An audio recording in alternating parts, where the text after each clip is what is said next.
ধানের শীষ প্রতীক বিজয়ের লক্ষ্যে ভুলইন উত্তর বিএনপির মতবিনিময়। গাজী মামুনের তথ্যচিত্র দেখুন বিস্তারিত।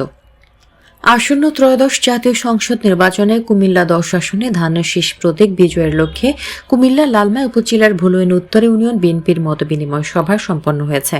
শুক্রবার 16 জানুয়ারি বাদ জুমা ইউনিয়নের উত্তর হাজাতিয়া এলাকায় এই মতবিনিময় সম্পন্ন হয়।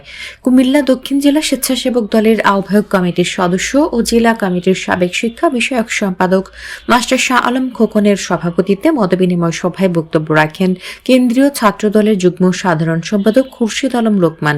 এ সময় উপস্থিত ছিলেন বিএনপি নেতা সিরাজুল ইসলাম, আর্মি মোসলেম মিয়া, বিএনপি নেতা আবুল বাশার, বিএনপি নেতা খোকন মিয়া, উপজেলা যুবদলের সদস্য আলমগীর হোসেন, যুবদল নেতা মাহফুজ সোহেল, ইউনিয়ন স্বেচ্ছাসেবক দলের আহ্বায়ক শহীদুল ইসলাম, যুগ্ম আহ্বায়ক শাহ আলম গাজী, যুগ্ম আহ্বায়ক অহেদুর রহমান, যুবদল নেতা দেলোয়ার হোসেন মিয়াজি, ফারুক হোসেন, মনির হোসেন, মাসুদ রানা, মোশাররফ হোসেন, খুরশিদ আলম, ইয়াকুব হোসেন, ছাত্রদল নেতা ইফতেখার সজীব, রাসেল আহমেদ, রিয়াদ হাসান মজুমদার, নাসির আহমেদ সহ অনেকে।